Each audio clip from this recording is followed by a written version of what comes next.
जय हिंद प्यारे बच्चों। आज हम पढ़ाएंगे आप लोग को जैव अणु, जहां पर आपके पास क्या कोशिकाएं जो होती है, प्रत्येक कोशिका या फिर जीवन का जो भौतिक आधार है उनका निर्माण किन रसायनों से हुआ है, अर्थात किन पदार्थों से मिलकर के कोशिकाएं बनी हुई हैं या फिर उनमें किन किन चीजों का मतलब प्रयोग होता है। तो ये जो आपके पास कोशिकाएं होती हैं, कोशिकाओं की जो उत्पत्ति थी और कोशिकाओं जो बनी होती है वो कार्बोहाइड्रेट, प्रोटीन, अमीनो अम्ल, आपस एंजाइम, ठीक इस प्रकार से बहुत सारे कार्बनिक और अकार्बनिक पदार्थों से मिलकर के इनका निर्माण होता है। तो प्रत्येक कोशिका जो होती है वो वृद्धि करती है। वृद्धि करती हुई कोशिकाओं के लिए कार्बोहाइड्रेट, प्रोटीन आदि की आवश्यकता होती है। तो ये जो टॉपिक है उसमें हमारे पास क्या जितने भी जीवन के प्रोसेस होते हैं या फिर जैविक क्रियाएं हैं उनमें जो आपके पास क्या जैव अणु होते हैं उनके बारे में हम लोग विस्तृत अध्ययन करेंगे। पहला पॉइंट आपके पास आता है जैव अणु है क्या और जैव अणु का निर्माण कैसे हुआ। तो जैव अणु जो है वो आपके पास क्या कार्बनिक और अकार्बनिक पदार्थों से मिलकर के बने हुए हैं। ये जीवन के भौतिक आधार होते हैं। सभी जितनी भी जीवित कोशिकाएं होती है उनमें जो भी उपापचयी क्रियाएं होती हैं उन उपापचयी क्रियाओं में यही आपका कार्बनिक पदार्थ और अकार्बनिक पदार्थ भाग लेते हैं। इनमें आपका सबसे पहला जो जैविक अणु है उसके बारे में हम पढ़ेंगे कार्बोहाइड्रेट। कार्बोहाइड्रेट होते क्या बेसिकली, तो ये कार्बोहाइड्रेट जो है वो कार्बन के हाइड्रेट होते हैं। आपका आता है कार्बोहाइड्रेट। तो हम अगर बात करें कार्बोहाइड्रेट का, ये जो कार्बोहाइड्रेट होते हैं वो कार्बन के हाइड्रेट है ना, कार्बन के हाइड्रेट कहलाते हैं। और कार्बन के जो हाइड्रेट होते हैं इनका जो सामान्य सूत्र होता है वो होता है आपके पास क्या C और X, H2 और O इसका होल Y। जितने भी कार्बोहाइड्रेट है उनका सामान्य सूत्र आपके पास यही है, CX होता है, H2O Y होती है। अब ये जो कार्बोहाइड्रेट है इनको फिर से वर्गीकृत किया गया है।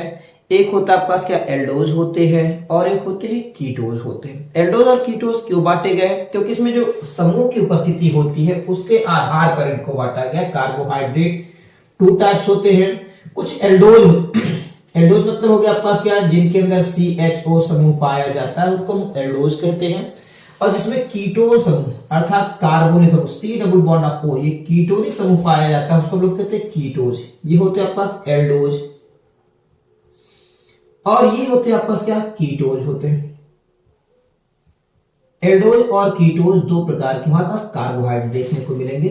तो यहाँ पे हम बेसिक बात करेंगे। अभी शुरुआत आपका से हमारे पास कार्बोहाइड्रेट कौन कौन से हैं, कार्बोहाइड्रेट का वर्गीकरण का आधार क्या बनाया गया, कार्बोहाइड्रेट की किस प्रकार से वर्गीकृत किया गया। तो कार्बोहाइड्रेट को यहाँ पे पहले बांटा गया उनके जल अपघटन की व्यवस्था के आधार पे।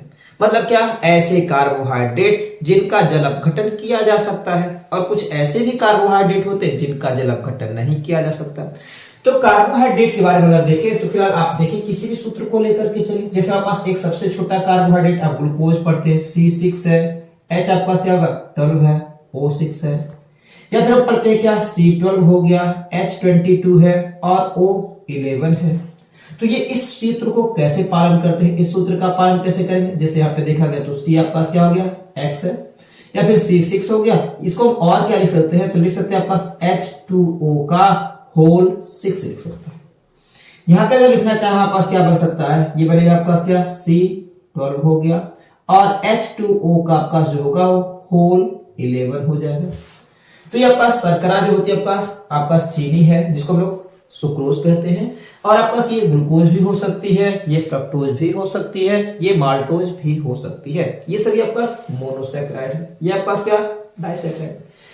तो हम बात करते हैं इस समय इनके वर्गीकरण का। कार्बोहाइड्रेट का जो वर्गीकरण है उनमें बेसिकली हम लोग क्या करते हैं, कार्बोहाइड्रेट को बांटा गया। कैसे बांटा गया, on the basis of their hydrolysis, मतलब उनको उनके जल अपघटन के आधार पर कार्बोहाइड्रेट को 3 भागों में बांटा गया। कार्बोहाइड्रेट जो होते हैं उनको कहा गया आपके पास मोनोसैकेराइड,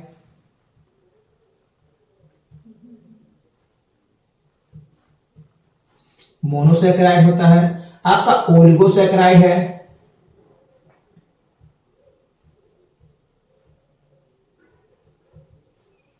आपका ओलिगोसैकेराइड है और आता आपका क्या पॉलीसैकेराइड है।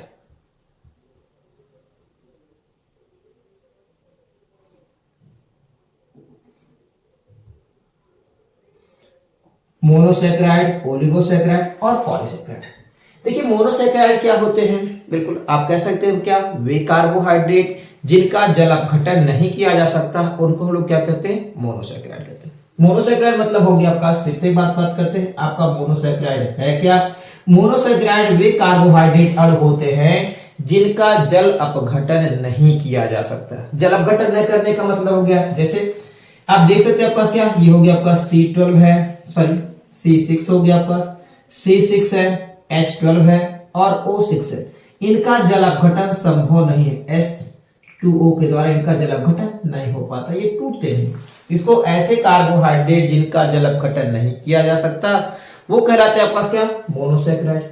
ओलिगोसैकेराइड क्या होते हैं, ओलिगोसैकेराइड के बारे में थोड़ा सा ध्यान देंगे। ओलिगोसैकेराइड आपके पास क्या है, ओलिगोसैकेराइड वे कार्बोहाइड्रेट जिनके जल अपघटन पर मोनोसैकेराइड की 2 से 10 इकाइयां प्राप्त होती है। मोनोसैकेराइड की 2 से लेकर के 10 इकाइयां जहां पे प्राप्त होती है, 2 से लेकर के 10 इकाइयां जहां प्राप्त होती हैं उसको हम लोग कहते हैं आपके पास क्या, वो कहलाते हैं आपके पास क्या, ओलिगोसैकेराइड। तो हमारे पास आता है क्या पे, ओलिगोसैकेराइड अगर देखा है तो बेसिकली आपका सुक्रोज, आप पढ़ते ही आ रहे हैं सुक्रोज, जिसको हम लोग चीनी कहते हैं। एक और चीज आती है आपके पास जो कहलाती है आपके पास क्या, पॉलीसैकेराइड। तो पॉलीसैकेराइड आपके पास क्या है, पॉलीसैकेराइड क्या, ऐसे कार्बोहाइड्रेट जिनके जल अपघटन पर मोनोसैकेराइड की बहुत सी इकाइयां प्राप्त होती, हजारों की संख्या में आपको मोनोसैकेराइड प्राप्त होते हैं, उन्हीं को हम लोग कहते हैं आपके पास क्या, पॉलीसैकेराइड। पॉलीसैकेराइड हमारे पास आता है स्टार्च, आप पढ़ते हैं स्टार्च पढ़ेंगे, सेलुलोज पढ़ेंगे, एमिलोज पढ़ेंगे, एमिलोपेक्टिन पढ़ेंगे,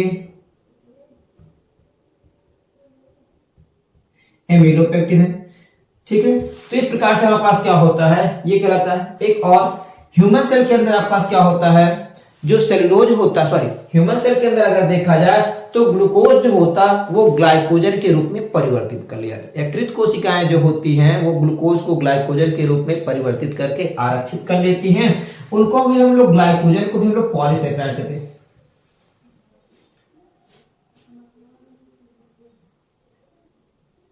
ग्लाइकोजन को भी हम लोग पॉलीसैकेराइड के अंतर्गत रखें। यह पास एनिमल स्टार्च कहलाता है। यह पास फैट कोशिकाएं वसीय ऊतक और यकृत में आपके पास क्या होते हैं, आरक्षित रहती है। काम क्या होता है आपके पास, at the time of emergency, आपातकाल की स्थिति में ये जो आपका सेलुलोज होता है, सॉरी आपका जो ग्लाइकोजन होता है वो क्या करता है, फिर से अपघटित होकर के ग्लूकोज अणुओं में परिवर्तित हो जाता है, जो क्या करता है, पुनः कोशिकाओं को ऊर्जा प्रदान करता है।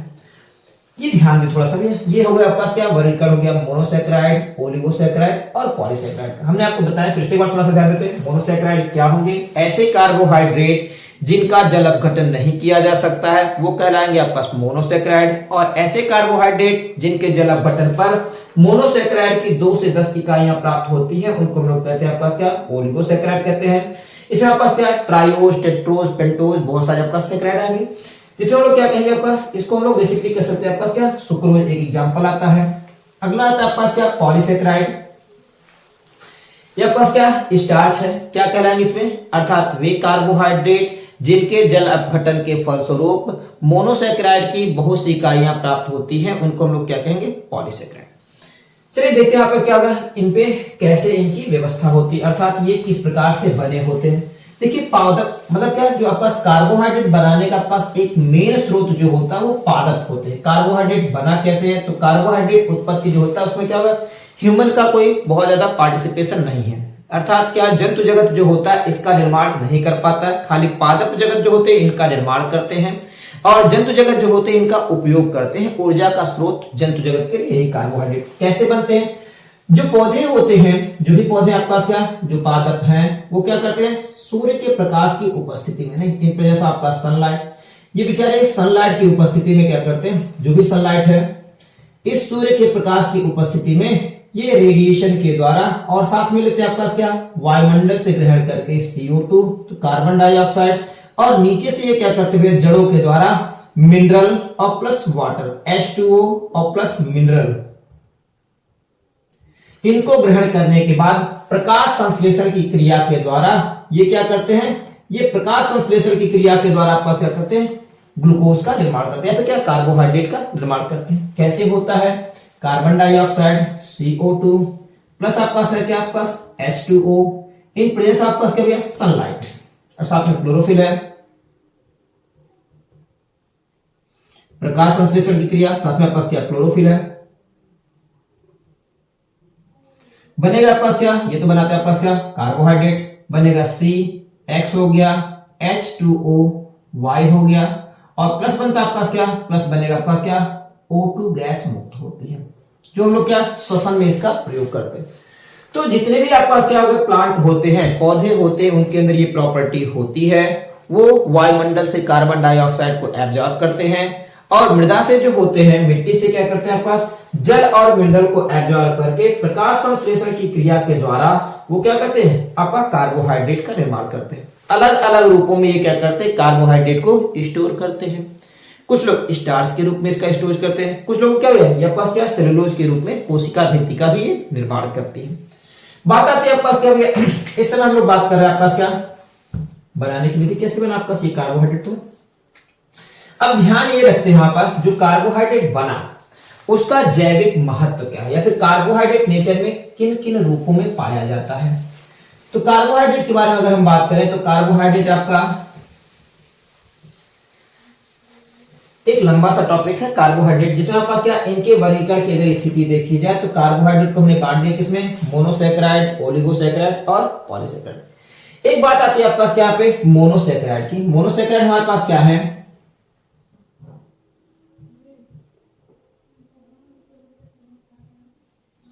मोनोसैकेराइड के अंतर्गत हम बेसिकली पढ़ेंगे आपके पास क्या ग्लूकोज पढ़ेंगे,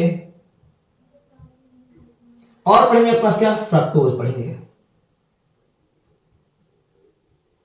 देखिए ग्लूकोज और फ्रक्टोज हैं क्या और इनकी उत्पत्ति कैसे है। तो ग्लूकोज और फ्रक्टोज बेसिकली ग्लूकोज कैसे बनाया जा सकता है या फिर फ्रक्टोज का निर्माण कैसे करेंगे।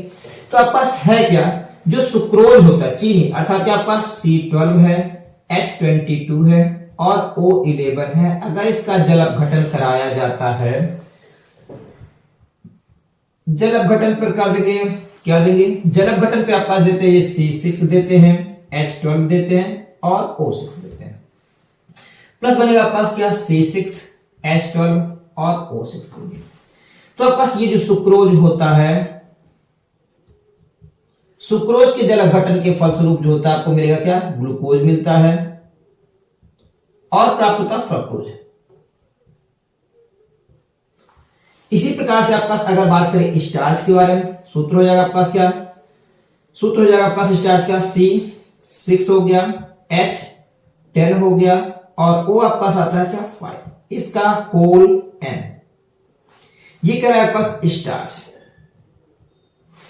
स्टार्च पौधे जो होते हैं स्टार्च के रूप में ग्लूकोज को संरक्षित करते हैं, परिवर्तित कर लेते हैं। अब इसका जल अपघटन कराया जाए, N मोल्स आपके पास है H2O, बनेगा क्या आपके पास, वो बनने वाला कंपाउंड बनेगा आपके पास क्या है N मोल्स आपके पास बनेगा C6 H12 और O6 बनेगा, जिसको हम लोग क्या कर सकते हैं ग्लूकोज। तो इस प्रकार से आपके पास क्या हो गया, आपके पास इसका निर्माण आप कर सकते हैं। अगर आप चाहते हैं भैया ग्लूकोज बनाना, साथ में फ्रक्टोज बनाना चाहते हैं तो आपको क्या कर सकता है, आपको तुरंत यहाँ पे क्या करना पड़ेगा, जल अपघटन कराना पड़ेगा। किसका, सुक्रोज का। सुक्रोज का जब जल अपघटन कराया जाएगा तो ग्लूकोज और फ्रक्टोज के एक इलेक्ट्रॉन प्राप्त होंगे। अगर हम लोग चाहते हैं स्टार्च, तो स्टार्च थोड़ा सूत्र याद रखिएगा, आपके पास C6 है, H आपके पास 10 है और O5 है। इनका जब जल अपघटन कराया जाता है, देखिए जल अपघटन पे क्या होगा, आपके पास जल का 2 अणु है, कार्बन तो यहाँ पे एक ही है, इसका मतलब हो गया क्या C6, बिल्कुल C6 है। H10 है, 2 और जोड़ दिया जाएगा तो H आपके पास क्या 12 हो जाएगा, और आपके पास क्या होगा O1 है तो 5 और 1 ऑक्सीजन परमाणु मिलकर के आपके पास 6 होगा। तो जब इनका जल अपघटन कराया जाता है, छोटी छोटी इकाइयों के रूप में जब इनको तोड़ा जाता है तो आपके पास ऐसी बहुत सारी इकाइयां जो होती है वो ग्लूकोज की प्राप्त होती है। तो ये आपके पास पॉलीसैकेराइड है और ये एक प्रकार का डाइसैकेराइड है। हम विस्तृत अध्ययन करेंगे इस समय ग्लूकोज के बारे में, ग्लूकोज है क्या और ग्लूकोज की संरचना किस प्रकार से प्रदर्शित की गई है। ध्यान यहाँ पे रखते हैं आपके पास क्या है ग्लूकोज और फ्रक्टोज, और साथ में इसमें क्या होगा मोनोसैकेराइड क्या है। देखिए ग्लूकोज बेसिकली जो होता है आपके पास क्या, इनका जब क्लासिफिकेशन किया गया तो ग्लूकोज और फ्रक्टोज में अंतर क्या होता है, ये समूह के आधार पर नहीं, इनको बांटा गया। हमने बताया क्या, एक होता है आपके पास क्या एल्डिहाइड होता है CHO होता है, और एक के अंदर पाया था क्या कीटोनिक समूह C डबल बॉन्ड O। तो इसको हम लोग कहते हैं कि आपके पास एल्डो कहते हैं। ग्लूकोज जो होता है बेसिकली एल्डो होता है, ALDO। एल्डो क्यों, क्योंकि आपके पास क्या ये एल्डिहाइड समूह है। और जो फ्रक्टोज होता है उसको लोग कहते हैं क्या, कीटो कहते हैं, KETO, कीटो। एल्डो और कीटो कहने का मतलब होता है कि भैया ऐसे कार्बोहाइड्रेट या फिर आपके पास ऐसे मोनोसैकेराइड जिनके अंदर CHO समूह पाया जाता है उसको हम लोग एल्डोज शर्करा कहते हैं। और जिसके अंदर क्या ये कीटोनिक समूह जिसमें उपस्थित पाया जाता है या फिर होता है उसको हम लोग क्या कहते हैं, कीटोज कहते हैं। ये आपके पास क्या, एल्डोहेक्सोज कहलाएगा सुक्रोज। और जो फ्रक्टोज होता है आपके पास क्या, वो कीटोहेक्सोज कहलाता है। कैसी संरचना होगी, तो बिल्कुल हमारे पास क्या होगा, ये CHO है, C double bond of OH।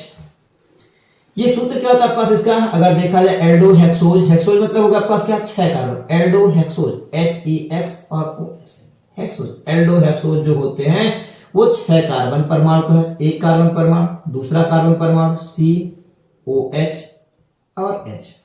ध्यान ये रखिएगा आपका जो तीसरा कार्बन परमाणु होता है उस पे हाइड्रोक्सिल समूह जो होते हैं वो क्या होते हैं, बदल जाते हैं। पहला कार्बन परमाणु क्यों कहा गया, क्योंकि हम लोग नंबरिंग वहां से करते हैं, वैसे हम लोग पढ़ चुके हैं, वहां पे नंबरिंग वहां से किया जाता है जहां से आपके पास क्या होता है, कार्बोनिल समूह हो उसको कॉमन पीरियड। तो पहला कार्बन, दूसरा कार्बन और तीसरे कार्बन पर आपके पास हाइड्रोक्सिल समूह जो होता है वो बदल जाता है। अगला आपके पास क्या, चौथा कार्बन C हो गया, OH H हो गया, फिर C है आपका H OH और H हो गया। कार्बन 1 2 3 4 5, छठवें कार्बन परमाणु के पास होगा C, उसके साथ OH, फिर H है और H है। इस प्रकार से आपके पास क्या ये सूत्र बनता है आपके पास किसका, ये होता है आपका C6 है, H12 है और O6 है। इसको हम लोग कहते थे बेसिकली ग्लूकोज कहेंगे। अब क्या होता है आपके पास क्या, यहाँ पे कीटो में अगर देखा जाए तो बिल्कुल वही चीज है, सूत्र वही है भैया, कीटोहेक्सोज कहलाता है। कीटोहेक्सोज, जब कीटोहेक्सोज की बात आती है तो बनेगा आपके पास क्या, ध्यान दीजिएगा, ये आपके पास एल्डिहाइड है CHO, इसलिए इसको एल्डोज। अब कीटोनिक समूह तो आपको पता ही होना चाहिए, कम से कम दोनों तरफ एक एक आपके पास क्या, एल्किल समूह होना आवश्यक है। तो बनेगा आपके पास क्या, यहाँ पे पहला कार्बन जो होता है उसको लिखते हैं लोग क्या, CH2 और OH। अगला कार्बन परमाणु C डबल बॉन्ड O। अब आपको ये पता चल रहा है कि यहाँ पे क्या, C आते ही पता चला आपके पास क्या, ये कीटोन है, क्योंकि कीटोनिक समूह में कार्बोनिल समूह की जो 2 संयोजकताएं होती हैं वो कार्बन के साथ जुड़ी होती हैं, इसलिए इसको लोग कीटोन कहते हैं। जबकि एल्डिहाइड में क्या होता है, एक संयोजकता जो है आपके पास कार्बन परमाणु के साथ है और एक संयोजकता हाइड्रोजन परमाणु, बाकी तो कार्बोनिल समूह वही है। कार्बोनिल समूह की जब एक संयोजकता कार्बन परमाणु और दूसरी संयोजकता हाइड्रोजन परमाणु से संतुष्ट होती है तो उसको लोग एल्डिहाइड कहते हैं। जबकि आपके पास क्या होगा, अगर कार्बन परमाणु की दोनों संयोजकताएं पे कार्बन उपस्थित हो तो आपका कहलाता है वो कीटोन कहलाता है।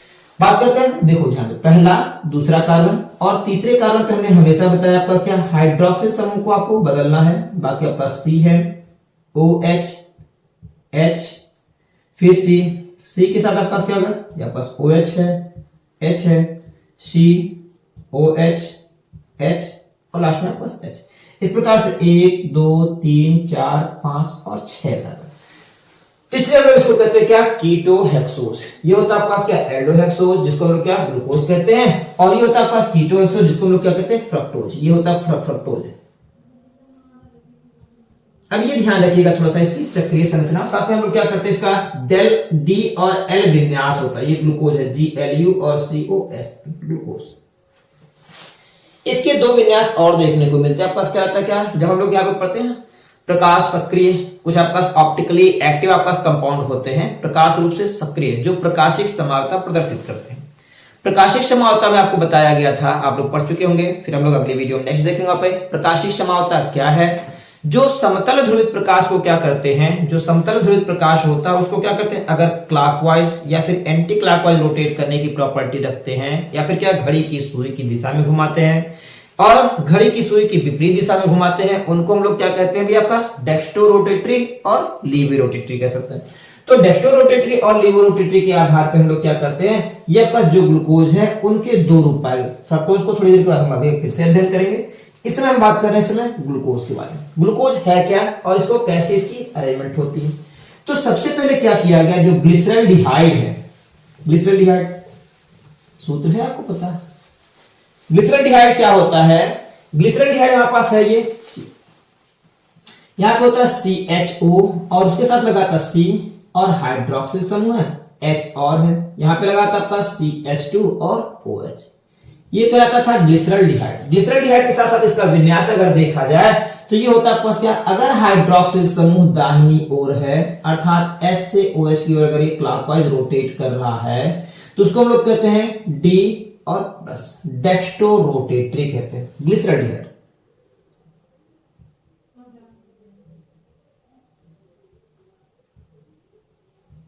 ये ग्लिसरॉल्डिहाइड कैसा है, डेक्स्ट्रो रोटेटरी है। बात अगर थोड़ी सी और करते हैं, कीटोन को लोग यहां पे हटा रहे हैं, सॉरी कीटो हेक्सोज को हटा रहे हैं। अगर देखा जाए आपके पास क्या, तो एक और कंपाउंड आता है जिसको हम लोग कहते हैं लीवो रोटेटरी। लीवो रोटेटरी मतलब हो गया आपके पास क्या, ये कार्बन परमाणु, इसके साथ आपके पास CHO अभी भी है, H यहां पर आ जाए और OH आपके पास यहां पर अगर स्थित होता है, साथ में आपके पास CH2 और OH है, तो ये क्या होता है, वामावर्त गुणक प्रदर्शित करता है, L- होता है, तो इसको हम लोग कहते हैं क्या, L- और क्या, ग्लिसरॉल्डिहाइड।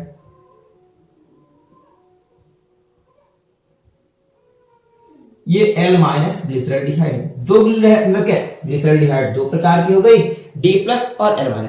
इसी ग्लिसरॉल्डिहाइड की उपस्थिति के आधार पर ग्लूकोज को भी D+ और L- में बांटा गया। अब ये ध्यान रखिएगा, ये क्या देखा जाता है, तो इसमें आपका जो आपका लास्ट कार्बन परमाणु, उसके पहले वाले कार्बन परमाणु पर अगर हाइड्रोक्सिल समूह दाहिनी ओर है तो उसको हम लोग कहेंगे D+ कहेंगे। अगर आपके पास क्या होगा, सेकंड लास्ट आपका हाइड्रोक्सिल समूह वाला कार्बन जो है उस पे, उसके पहले वाले कार्बन परमाणु पे अगर हाइड्रोक्सिल समूह आपका क्या है, बाईं ओर हो, तो उसको हम लोग कहते हैं वामावर्त गुणक। ठीक है, लीवो रोटेटरी। अब बात करते हैं हम लोग इसमें ग्लूकोज की चक्रीय संरचना की। फिलहाल हम बात करते हैं, ये ग्लिसरॉल्डिहाइड D है और आपका ग्लिसरॉल्डिहाइड L है, डेक्स्ट्रो रोटेटरी और लीवो रोटेटरी। ये समतल ध्रुवित प्रकाश को क्या करते हैं, क्लॉकवाइज और एंटी क्लॉकवाइज को घुमाते हैं, अर्थात जो डेक्स्ट्रो रोटेटरी आपका ग्लूकोज होता है या फिर ग्लिसरॉल्डिहाइड है, वो समतल ध्रुवित प्रकाश को क्या करेगा, घड़ी की सुई की दिशा में घुमाता है, जिसके कारण इसको डेक्स्ट्रो रोटेटरी कहा गया। जब क्या पास जो ग्लिसरॉल्डिहाइड का L समावयवी होता है, वो समतल ध्रुवित प्रकाश को क्या करता है, वामावर्त घुमाने का कार्य करता है, इसलिए इसको हम लोग कहते हैं क्या, L- ग्लिसरॉल्डिहाइड। चलिए आगे देखते हैं हम लोग यहाँ पे।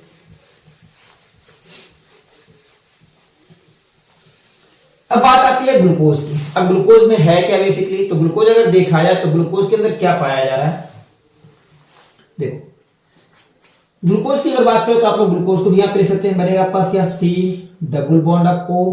H, फिर बनेगा आपका C और आपका OH यहीं पर है, H यहां पर हो गया, फिर C है कार्बन परमाणु, दूसरा हाइड्रोक्सिल समूह आपका C यहां पे हो गया, H हो गया, फिर C है आपका OH हो गया, यहां पर H हो गया, फिर C हो गया आपका OH, H है, लास्ट में आपका C होता है और उसके साथ आपका OH, H और H है।